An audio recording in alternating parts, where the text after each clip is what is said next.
Okay, good morning to each and everyone. So this is Teacher Mary Joyce R. Alcantara. So we will be discussing the lessons in general science. So last week, okay, nung hindi pa bumabagyo, we discussed all about the simple and compound machines. Okay? So, let's review muna bago tayo mag-proceed sa next topic natin. So, pag sinabi natin simple machine, okay, it is include tools like levers, pulleys, and inclined plane. While compound machines are made by combining two or more simple machines. So, we also discuss the different types of simple machines. So, we have 6 simple machines. We have the levers, wheel and axle, pulley system, inclined plane, wedge, and a screw. So, these different types of simple machines has different class. So, hindi na natin siya iisa-isahin kasi na-discuss na po natin yan nung nakaraan. Ang tatandaan ninyo na lang na ang simple machines, it has only basic parts. We have 3 basic parts. We have the fulcrum, diba? We have the resistance or yung tinatawag nating load, and then we have the effort. Tapos, yung sa compound machines, okay? Pag sinabi natin compound machines, these are the combinations of 2 or more simple machines. So, ibig sabihin, ang compound machines po consists of 2 or more simple machines working together to make the work or task easier. Okay? So, mostly yung mga nakikita natin na devices sa school, sa bahay natin is an example of compound machines. Okay? So they can do more difficult jobs because their mechanical advantage is greater. Okay? Ano-ano yung mga examples ng compound machines na merong advantage or mas mataas yung mechanical parts nila? We have the stapler. Okay? Ang stapler po is combinations of a lever and a wedge. Diba? Pag sinabi po natin compound machines, these are the combinations of 2 or more, diba? Simple machines. So, ang stapler po is example of compound machines. Okay? This is a combination of lever and wedge. Pangalawa is the can opener. Okay? 3 naman po yung combination niya. We have the lever, the wheel and axle, and then the wedge. Ngayon, yung electric fan naman po sa compound machine, these are the combinations of wheel and axle and then the wedge. So, that's the recap of our discussions nung nakaraan. Ngayon, let's move forward po sa fluids. Okay? So, pag sinabi kong fluids, ano po yung pumapasok sa isip ninyo? 'Di ba? So, pag sinabi natin fluids, it's all about liquid, diba? It's all about water, different types of liquids. Yes, it is. Now, ang fluids po, okay, these are the substances that could flow and take shape of its container. Okay? Ang ibig sabihin po, these are the examples ng mga substance na meron dito sa Earth, okay, na pwedeng mag-flow. Okay? Hindi lang siya pwedeng mag-flow, kundi pwede rin po siyang mag-take ng shape. Okay? Kapag nilagay mo siya sa container. For example, okay, para mas madali, meron tayong square, okay, na container. Ngayon, nilagyan mo yun ng tubig. Ngayon, pagkalagay mo ng tubig, yung magiging shape ng fluid is magiging square din. Okay? Kasi, ang fluid po, it's either it could flow or it can take its shape of its container. Okay. Now, what is pressure in fluid? Okay. So, we have here the pressure, okay, in fluid according po sa depth. Okay? Ang pressure po nag-i-increase with depth. Okay? Kapag nag-i-increase ang pressure, kapag ang depth din po is nag-i-increase, ibig sabihin, they are directly proportional with each other. Okay? Kapag tumataas, tumataas din ang depth. Pag nagdi-decrease ang pressure, nagdi-decrease din ang depth. So, ang ibig sabihin lang po yun is they are proportional with each other. Okay? So, ngayon, ang pressure for fluid, we have this formula. Okay? So, meron tayong formula. Itong binilugan ko. Okay? So, ayan po yung magiging formula ng pressure in fluid natin. Okay? Now, let's move po sa kung ano pong pangalan ng mga symbol or unit na meron dito sa formula natin. Okay? Yung P, okay, is the fluid density. So, yun po yung kukunin natin. Yung kukuhanin natin sa problem. Yung P tsaka O or yung P0 is the reference in atmosphere or yung tinatawag nating the reference ATM. And then we have here the gravity. Yung G natin is gravity. Ngayon, may constant value ang gravity. Ano po yung constant value ng gravity? So we have 9.8 meter per second squared. Yung H natin, that's the depth. Okay? And, okay, paano po natin yan i-apply? Mai-apply po natin yung formula later kasi magpre-present po ako ng different problems. Okay. Sa fluid, meron tayong dalawang principle. Okay? Meron tayong Pascal principle, okay, Bernoulli principle. Ngayon, okay, magfo-focus o ang first principle natin is yung Pascal principle. Pag sinabi po nating Pascal principle, it states that pressure exerted in a confined and compressible fluid is transmitted equally to all points within the fluid and its container. So, ang ibig sabihin, kapag nag-exert ka ng pressure, okay, for example, confine yung pressure mo doon sa fluid. Okay, doon sa incompressible fluid or yung in-exert mong pressure doon sa fluid is magtra-transmit po yan equally. Okay? Saan po? Okay? Magta-transmit siya equally to all points po na meron doon sa container. Okay? Now, we have here the formula of Pascal principle. Yung F is force. Yung A is area. Okay? Pag sinabi nating F1, that's the first force. F2, the second force. Okay? Nakadepende na po yan doon sa problem kung ilan po yung given na force at given na area. Okay? F1 is the first force, F2 the second force, A1 is the first area, A2 is the second area. Ngayon, division po ang gagawin natin. Okay? F1 over A1 is equals to F2 over A2. Okay? Ang ibig sabihin po is the first one is divided by into the first area is equals to the second force divided by to the second area.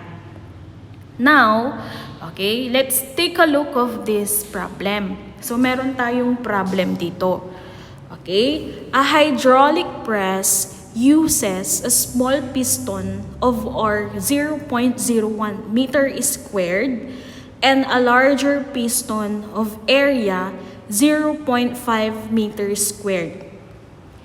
If 100 Newton is applied to the small piston, what force will be exerted in the larger piston?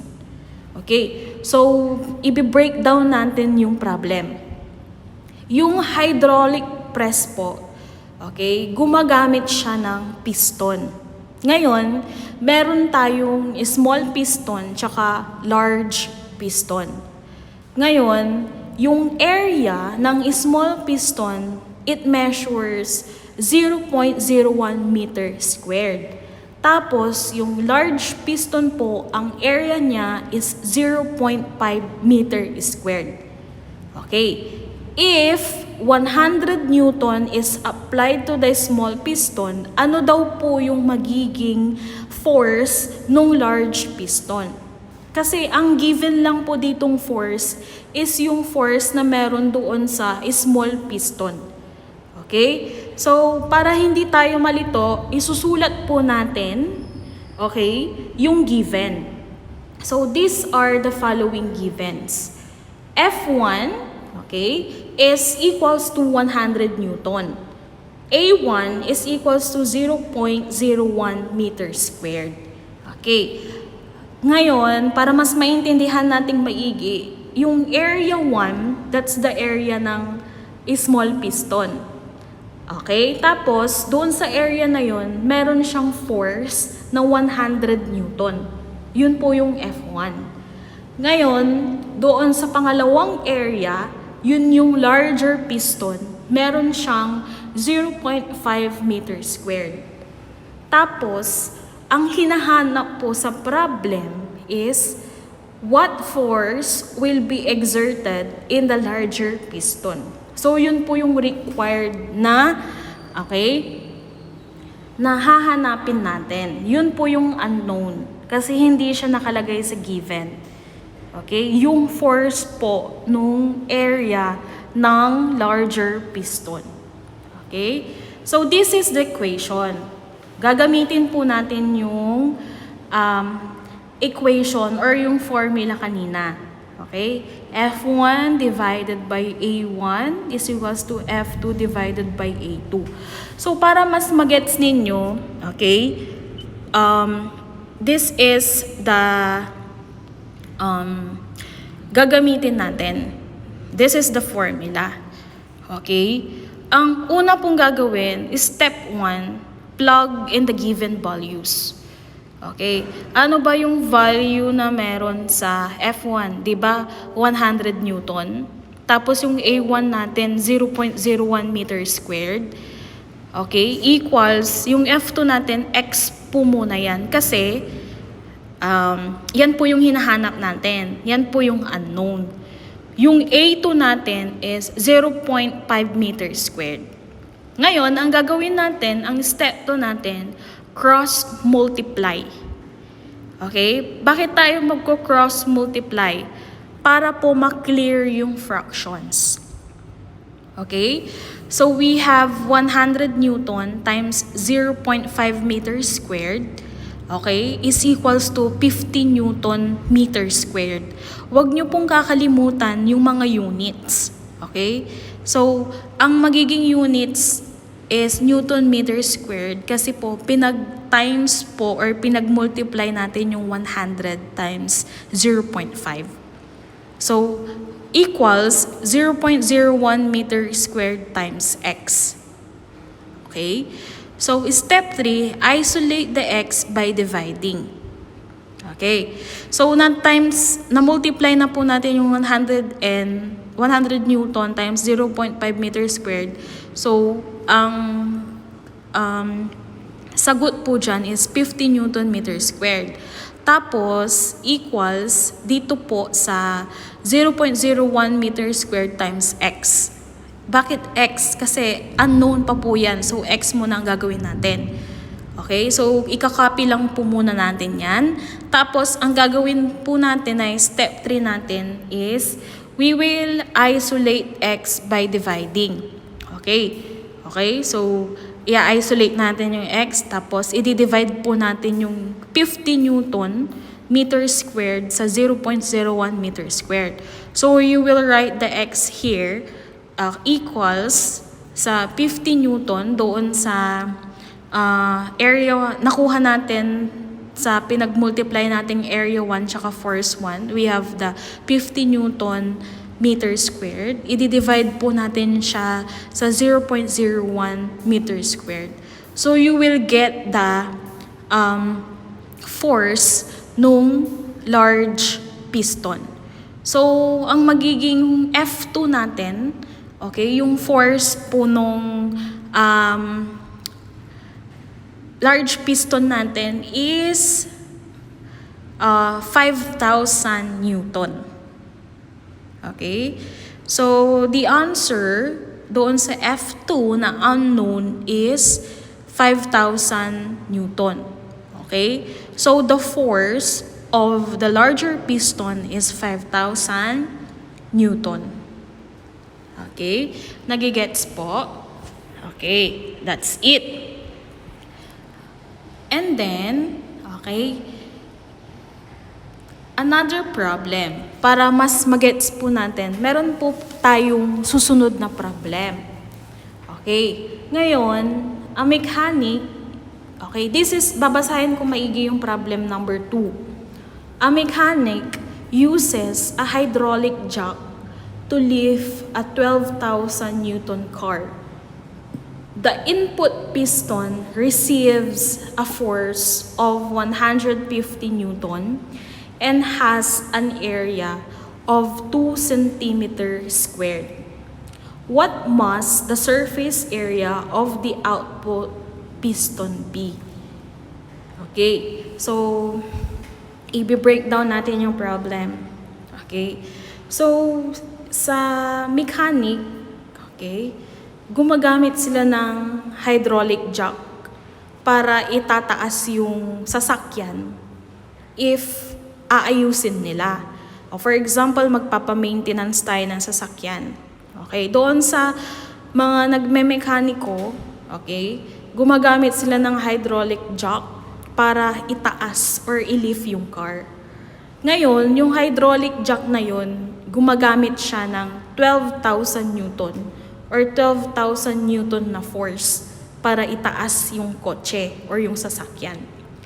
The input piston receive a force of 150 Newton and has an area of 2 centimeters squared.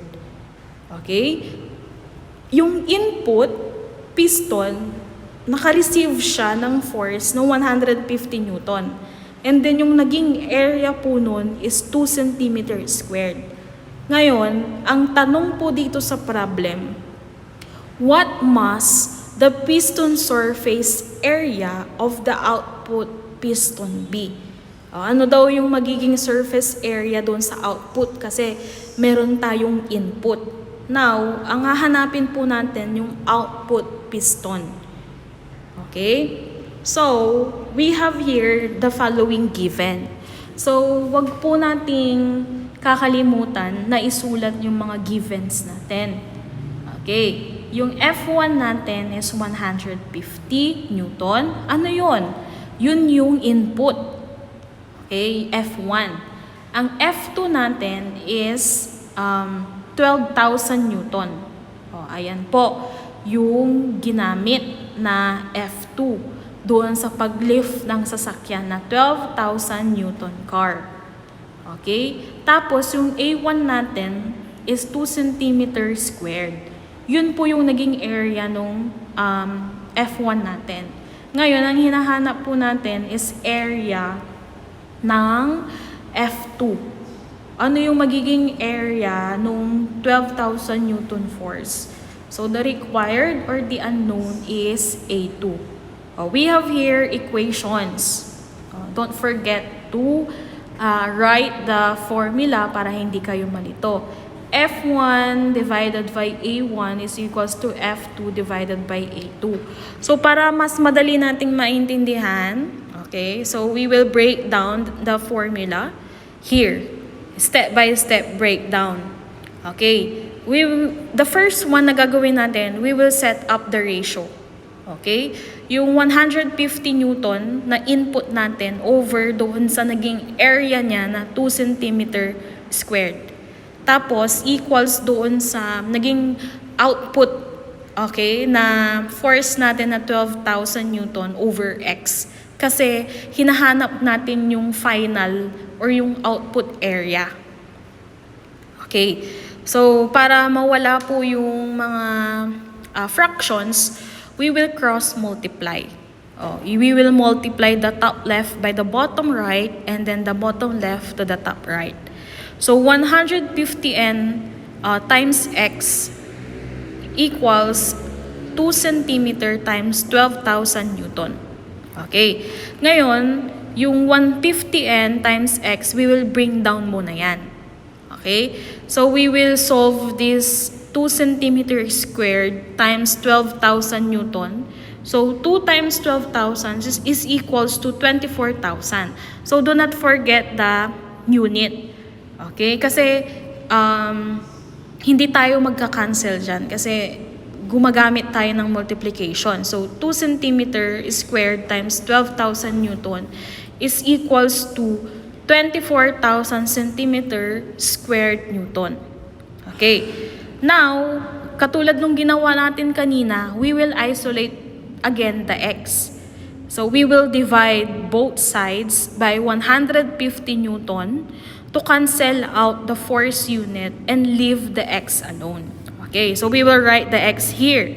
Okay, ngayon, yung 24,000 centimeter squared Newton, i-divide po natin sa 150 Newton. Okay, so we will calculate the final answer. So dapat nasa tabi nyo po yung mga calculator ninyo at nasusundan nyo po yung step by step natin. Okay, so calculate the final answer. So 24,000 divided by 150. So the output surface area, X is equals to 160 centimeters squared. Okay, ngayon, since division yung ginagawa natin, may Newton dito sa 24,000 centimeter and then may Newton din dito sa 150. So we will cancel out. So ang matitira na lang po na unit natin is centimeter squared. Okay, so the final answer, so yung magiging final answer po natin, okay, doon sa problem number 2 is 160 centimeters squared. So the final surface area is 160 centimeters squared. Okay? Ngayon, okay, let's move sa Archimedes principle. Now, what is buoyance and Archimedes principle? So, they are different with each other. Okay? So, pag sinabi po natin, okay, na buoyance and Archimedes principle, it is the upward force that act on objects and fluid. Okay, ibig sabihin, nagkakaroon or merong upward force, okay, kung bakit nagli-lift or umaangat, okay, yung isang bagay doon sa fluid. Okay, now, an object will float if it pushes aside enough water or air to equal its own weight. Ayan po yung tinatawag nating buoyancy. Okay, bakit ang barko kahit mabigat lumulutang sa tubig? Yun po yung explanation ng buoyancy. Bakit po? Kasi mag-float po ang isang object, okay, if there is enough water or enough air. Kung bakit lumilipad ang mga eroplano, 'di ba? Sa himpapawid. Okay? Pag meron pong enough water or air, equal doon sa weight ng object. Okay? So that's what we call buoyancy. Okay? So we have here, how does a boat float? Meron tayong buoyant force and then meron din tayong weight. Equal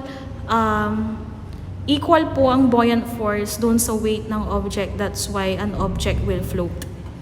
Okay? And this one then, yung stone, equal weight, okay, and then equal force that will uplift the objects. It will make a buoyancy. Okay? So, we have here si Archimedes. Okay? Si Archimedes po is a Greek mathematician, physicist, and engineer who made important contributions to the field of geometry. hydrostatics, and mechanics, including the principle of buoyancy and then yung Archimedes screw. Okay? So, Greek mathematician and physicist po siya. Okay? Na nagkaroon ng contribution sa field ng mga geometry, hydrostatics, and mechanics. Okay? So, pag sinabi nating fluid, okay, fluid in motion can behave smoothly or chaotically. Ibig sabihin, fluid po is dangerous. Nagbe-behave lang po sila into two, smoothly or chaotically. That's why we have flood, that's why we have tsunami, 'di ba? Yung tinatawag nating smooth flow, it is called streamline flow. Okay? And the chaotic flow is what we call turbulent flow. Turbulence. Okay? So, turbulent flow is the chaotic flow and streamline flow is the smooth flow. Okay. Now, let's move here sa Bernoulli principle. So, kanina, we discussed about the Pascal principles. Now, let's move on sa Bernoulli principle. Pag sinabi po nating Bernoulli principles, it states that when a fluid increases, its speed, its pressure decreases. It is reversely proportional. So, kabaliktaran po siya ng Pascal principle. Kasi di ba ang Pascal principle, they are proportional with each other. Pag yung pressure is nag-increase, mag-i-increase din yung depth. Okay? Pero dito sa Bernoulli, kapag ang fluid nag-increase, yung speed ng pressure po bababa. Okay? Tapos kapag nag-decrease naman po yung fluid, yung speed ng pressure po is tataas or mag-i-increase. So, they are reversely proportional with each other. Okay? So, these are the examples of the smooth flow, okay? Smooth flow or streamline flow in a hose. And then, this one is the turbulent flow naman ng water kapag nagkaroon ng mga different disasters na gawa ng mga natural calamities na meron dito sa bansa natin. Okay? Because warm and cold fluid has different density. Bakit nagkakaroon ng is turbulent flow or is smooth or is streamline flow ang isang fluid? Kasi ang malamig na tubig at mainit na tubig is meron silang kanya-kanyang density. Okay? It will also has difference in pressure, making the warmer water to go the colder water and vice versa. So, ibig sabihin, meron silang mga different pressure. Ngayon, yung pressure po sa warm, okay, is, for example, is nagkaroon ng streamline, and then the cold water naman po is vice versa. So, hindi sila directly proportional with each other. So, they are inversely proportional. If the warmer water go, the colder water will do the vice versa. Okay? So, that's the end of our lesson for today. So, yung formula po, yung equation and different problems po ng Bernoulli principle, okay, we will discuss that, okay, on the following days. So, ngayon, ang gagawin po muna natin is i-apply po natin yung natutunan natin sa Pascal principle. So, I will send the activities para ma-apply nyo po yung formula and ma-apply nyo po kung paano mag-solve ng Pascal principle. Okay, kasunod po nitong video na isa-send ko. So, that's all for today. We call it a day. And keep safe po everyone. And let's pray po na matigil na po yung bagyo at para bumalik na po yung normal. So, keep safe everyone. Goodbye.